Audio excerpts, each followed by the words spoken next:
Na escola estadual Professor João Alves Figueiras Campos, em Pedras do Indaiá, no centro-oeste do estado, a situação não é das mais fáceis. Falta quadra para esportes, sala de ciências e uma estrutura razoável. Além disso, 60% dos alunos adolescentes precisam trabalhar para ajudar a complementar a renda familiar. Apesar desse cenário totalmente desfavorável, a escola conseguiu um feito. Ela é uma das duas do estado que está em um seleto grupo de apenas 2% das instituições de ensino brasileiras com resultados satisfatórios no Enem e na Prova Brasil, e com taxas de aprovação acima de 95%. Eu sou Fábio Corrêa. E eu sou Isabela Melano, e este é o Tempo Hábil, podcast do jornal O Tempo, que toda quinta-feira, a partir das 3 da tarde, traz assuntos relacionados a Minas Gerais ou um olhar mineiro sobre questões mais amplas. O estudo bancado pela Fundação Lehman avaliou 5.042 unidades de ensino que atendem alunos cuja renda familiar é de até 3 salários mínimos no país. Além da escola de Pedra do Indaiá, a escola estadual Coronel Antônio Domingos Ribeiro, em Bom Jesus da Penha, no sul de Minas, também foi destaque. Elas estão entre as 100 melhores do país, segundo o levantamento. Segundo a Secretaria de Estado de Educação de Minas Gerais, a pesquisa reflete o cenário que foi encontrado pela atual gestão.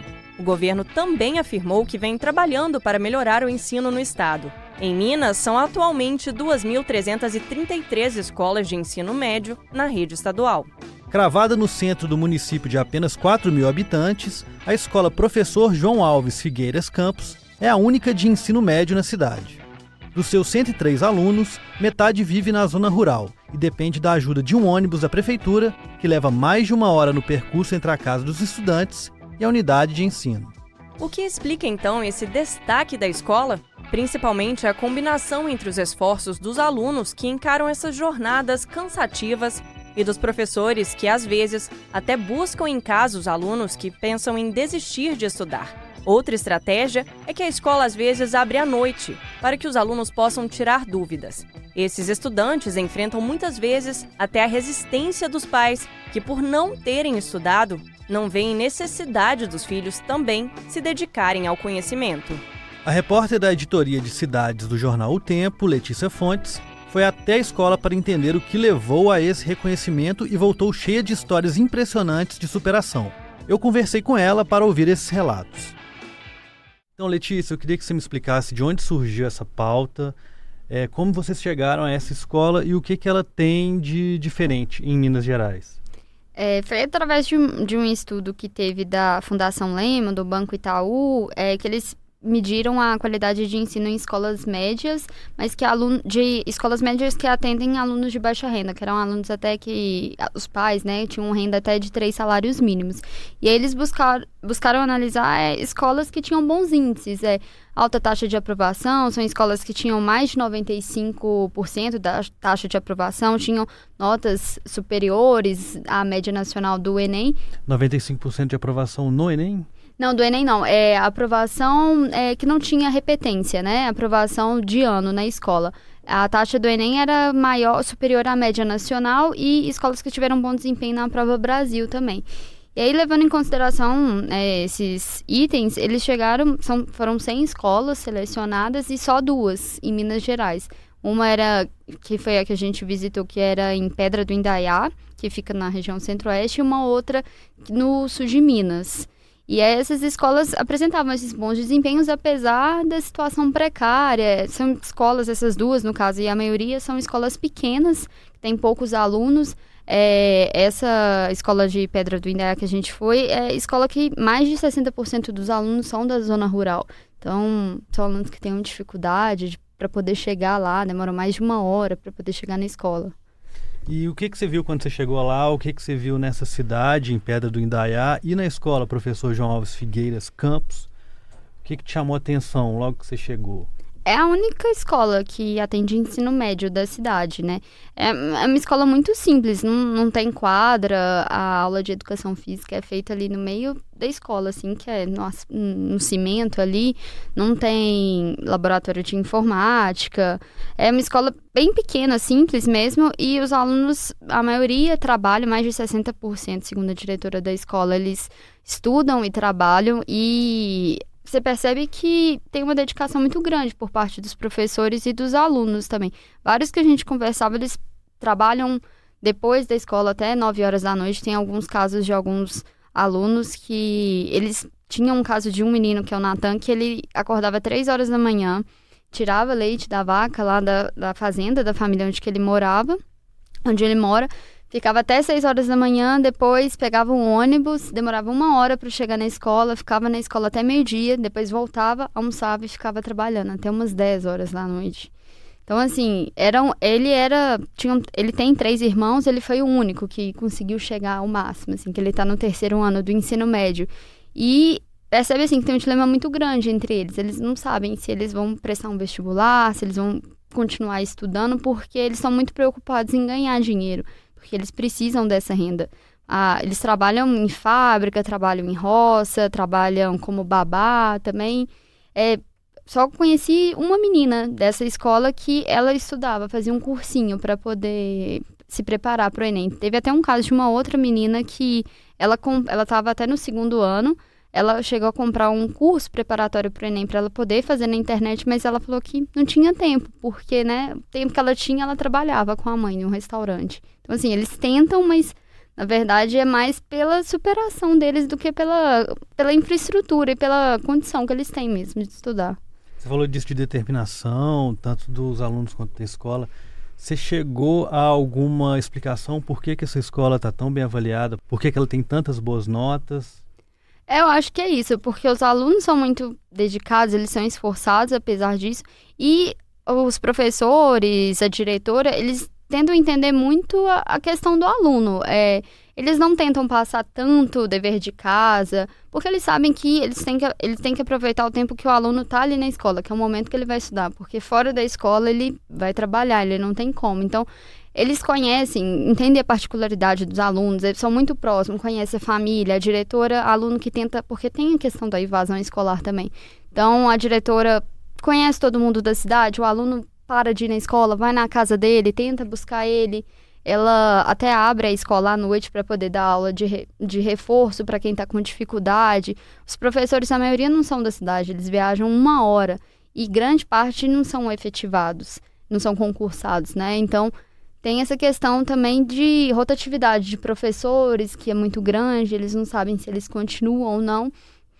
Mas é porque esses professores, eles gostam de estar lá, eles vão à noite, fora do horário deles, para poder ensinar, para poder estar ali atendendo aqueles alunos.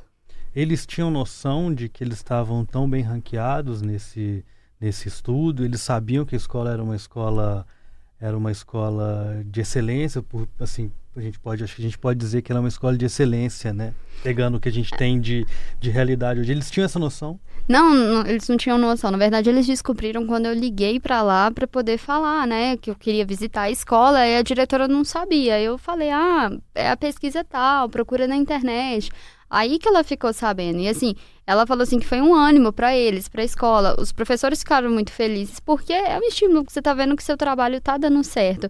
E os alunos ficaram muito felizes. E foi o mesmo caso, a gente não foi na escola do sul de Minas, mas quando eu liguei para lá também, o diretor não sabia também que eles foram bem avaliados, que eles estavam nessa pesquisa também. Eles não tinham a menor noção do que estava acontecendo. Eles não recebem muito feedback. O que eles reclamam da questão da infraestrutura e das condições precárias é porque são escolas muito pequenas. Então, quando eles demandam alguma coisa do Estado, para abrir mais turmas, querer oferecer um curso técnico, porque uma questão que é importante muito se fala sobre questão que nessa pesquisa também fala, que a maioria dessas escolas bem avaliadas possui ensino integral.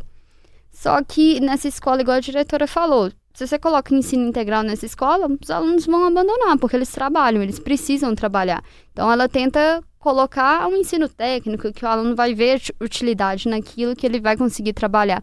E quando eles vão pedir essas coisas, computadores, um curso técnico na escola, a secretaria tem alguns parâmetros que para escolas pequenas não vale. Ela até citou que no primeiro ano, para ter ensino técnico, precisava de 60 alunos, mas a escola no primeiro ano só tem 30, porque é uma escola pequena. Então, eles esbarram muito nisso, de não possuir verba, de não ter muitos alunos para poder conseguirem as coisas. E nessa conversa com os alunos, você chegou a visitar, além da escola, você chegou a visitar algum lugar onde eles moravam? Eu acompanhei esse Natan, que é o que acorda 3 horas da manhã, acorda 3 horas da manhã, vai para a escola e depois volta a trabalhar. Ele tem 3 irmãos. Os pais dele fizeram até a 4ª série. Eu conheci, o pai estava viajando, eu conheci a mãe. A mãe mesmo falava que o pai falava, não precisa estudar não, né, vai trabalhar. Mas a mãe tentava incentivar ele porque os outros 3 irmãos dele abandonaram antes, assim. Ele foi o que conseguiu chegar mais longe, apesar de que ele fala, assim, que ele pensa às vezes em desistir, que é muito difícil. Mas ele foi o que chegou até mais longe, que está no 3º ano do ensino médio. Um irmão dele trabalha na roça, não chegou a ficar até o 1º ano do ensino médio. Uma outra irmã dele ficou grávida com 15 anos, aí acabou também não voltando mais para a escola. E a outra irmã também chegou até a 8ª série, não terminou mais também. Na vivência dele, na conversa com ele, o que te marcou mais? Qual que é a relação que ele tem com o ensino, com o trabalho? O que você sentiu de diferença para o que a gente tem aqui na capital, por exemplo? Eles vivem em uma realidade que todo mundo trabalha, todo mundo estuda, assim. Eles não têm muita noção, assim, que algumas pessoas têm condições melhores. Esse Natan até chegou e falou assim, é muito difícil trabalhar, estudar. Você sabe, todo mundo sabe, assim, como se fosse uma coisa natural, e não é, sabe, grande parte precisa, mas assim, eu, pelo menos assim, eu ainda bem, eu não precisei trabalhar e estudar quando eu tava na época da escola, tive condições, mas pra eles, todo mundo trabalha e estuda, eles não têm muita noção, assim, que eles são esforçados, que eles vivem numa realidade muito diferente de grande parte das pessoas. Chegou a fazer um raio-x geral da relação, porque são 100 escolas, né? 100 escolas, só 2 em Minas Gerais. Por que disso? Quantos % eles são? Porque eles são uma minoria da minoria, né? O que os especialistas, o pessoal da pesquisa fala, é que a grande maioria dessas escolas que foram bem avaliadas, elas estão no Nordeste. E eles falam que na questão do Nordeste, até pela situação socioeconômica ser bem mais discrepante que na região Sudeste, porque São Paulo, Rio e Minas foram os estados piores avaliados. Que eles falam que no Nordeste eles estão mais acostumados a trabalharem com condições de extrema pobreza, que na região Sudeste e aqui em Minas, quando tem escolas que têm poucas condições, o Estado não sabe bem como estruturar isso, não sabe como dar condições. Por isso que são poucas escolas de baixa renda que conseguem ter um desempenho bom. E em lugares, né, mais vulneráveis, como o Nordeste, o Norte do país, que a situação socioeconômica ela é mais crítica, se a gente for levar em consideração que o especialista da pesquisa fala, eles conseguem elaborar melhor essas políticas. Você chegou a questionar a Secretaria de Estado, a Secretaria de Educação? Você chegou a falar com os representantes do poder público? Qual foi a resposta deles? Eles conhecem essas escolas? Então, porque essa pesquisa, eles avaliaram esses índices que são referentes ao ano de 2017. Então, sempre entra naquela briga. Não é dessa gestão, é um resultado da gestão anterior. Então, estão buscando trabalhar. Eles não quiseram nem comentar muito a pesquisa, porque, segundo eles, é uma questão da outra gestão que aconteceu, um problema da outra gestão, mas informaram que estão investindo. Eles ressaltaram muito dessa questão do ensino integral, que vão aumentar o número de turmas no estado. E como é que é a situação dos professores? Você falou que os professores moram em outras cidades, tem que andar, tem que fazer viagens de 1 hora e etc. Como é que é a questão do salário? Como é que é a questão do salário? Como é que é a questão deles terem o próprio sustento, de ter o retorno para aquilo que eles estão dando? Na pesquisa eles falam, né, que as escolas que tiveram um melhor desempenho foram de professores que conseguem dar aula em uma só escola. Porque quando o professor dá aula em uma escola, ele consegue ter tempo para poder se dedicar àquilo, mas que não é o caso das escolas aqui em Minas. As 2 escolas, elas não são em tempo integral. Esses professores, o que a diretora falou desse caso da escola em Pedra do Indaiá, são só 2 professores que são concursados, a maioria, né, são designados, então tem essa questão da rotatividade. Todo ano praticamente muda o professor, não consegue ter, né, uma rotina de acompanhar os alunos, E eles moram longe, a maioria desses professores não moram na cidade, então eles demoram 1 hora para poder chegar, pega o ônibus da prefeitura, pega carona com outro professor, dá aula em outra escola. Então, assim, a questão da desvalorização, eu acho que nessas cidades, né, zona rural, ela ainda é mais complicada do que em Belo Horizonte. Esses alunos e esses professores e a diretora dessa escola, a partir desse, entre aspas, a gente pode falar de uma premiação, né? Se a gente for pensar o estado de Minas, que tem 2 escolas assim, o que eles pensam para o futuro a partir disso? Isso abre um vislumbre de melhoria ou é mais vamos continuar do jeito que dá aqui porque está dando certo, apesar de estar difícil? A questão desses alunos é porque eles não conseguem imaginar um futuro assim muito promissor a longo prazo. É muito difícil, a maioria deles não pensam em continuar estudando, quando chega a terminar o ensino médio, eles já fizeram muito. Então, eles querem continuar a trabalhar, eles querem ganhar dinheiro. Então, eles não pensam em fazer faculdade, é um ou outro, como uma aluna que está fazendo um cursinho, que viaja para Divinópolis, né, viaja 1 hora para poder estudar, para poder fazer farmácia. Mas, igual o Nathan, que é o menino que eu fui na casa dele, ele trabalha de 3h30 até às 6, vai para a escola e depois volta, ele recebe R$1.200. Ele trabalha assim mais de 13 horas por dia, ele recebe R$1.200. Então, o que ele pensa, ele queria fazer medicina veterinária. Mas aí eu perguntei para ele, como você se imagina daqui uns 10 anos, 5 anos? Ele, devo estar aqui.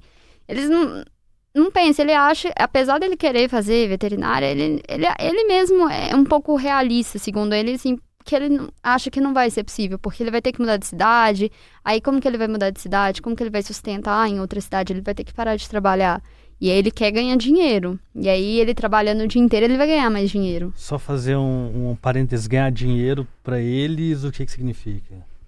R$1.200 para trabalhar 13 horas é um salário bom, assim, para ele, ele considera, assim, que ele ganha muito mais que a maioria dos amigos dele, e aí ele vai ganhar mais, R$2.000, R$2.500 trabalhando o dia inteiro, porque para eles, muitas vezes, esse tempo que eles ficam na escola, eles estão perdendo tempo, que eles podiam estar trabalhando mais, podiam estar rendendo mais, e aí, igual o Nathan mesmo, daqui 10 anos, 5 anos, ele fala, devo estar casado, devo estar com filhos, vou continuar morando aqui.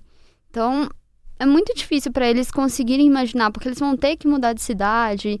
E aí, tem até algumas pessoas, alguns alunos, né, que é o caso da menina que ia para Divinópolis fazer o cursinho, que é uma das poucas que fazia cursinho pro Enem, que ela queria fazer farmácia. Mas aí todos eles, eu quero fazer farmácia, mas eu quero voltar depois. Não quero ficar morando na cidade grande. A cidade é muito pequena, a cidade tem quase 4.000 habitantes. Então, assim, eles não têm muita noção. Quando fala Belo Horizonte, para eles é outro mundo. A Fundação Lehman, ela vai dar alguma contrapartida a partir disso? Você falou com eles? Eles fazem esses estudos, né? E aí eles defendem muito essa questão, né, da educação integral, né, de mostrar alternativas de como que o Estado pode trabalhar a partir, né, dessas constatações de projetos e políticas do que pode fazer. Que não é o caso, né? A educação integral não é o caso dessas escolas. Não é o caso dessas escolas. Na última semana, né, e na resposta que o Estado deu, eles até falaram que vão ampliar, eles aumentaram bastante o número de alunos, né, em período integral, mas aí tem essa polêmica. Quando você escuta alguns especialistas, escuta a diretora, escuta esses alunos, eles não querem ensino integral, porque eles vão ter que parar de trabalhar. Então, para eles é muito difícil isso. O que eles reivindicam é porque tem que pensar, porque não adianta o ensino integral se a escola não tem infraestrutura. Como que vai ter ensino integral numa escola que não tem laboratório de informática, não tem uma quadra, sabe? Eles não querem ficar numa escola assim. Tem que, talvez, oferecer curso técnico, melhorar a infraestrutura dessa escola. Então tá certo, Letícia. Obrigado. Obrigada. Você ouviu o Tempo Hábil, podcast do jornal O Tempo que traz toda semana assuntos relacionados a Minas Gerais com um olhar mineiro sobre alguma questão. Eu sou Fábio Correia. E eu sou Isabela Melano. Este episódio teve a captação do Júnior Michini, a edição e a mixagem foram feitas pelo Fábio Correia. Nos acompanhe às quintas-feiras, a partir das 3 da tarde, no seu tocador de podcast favorito. Até mais! Até!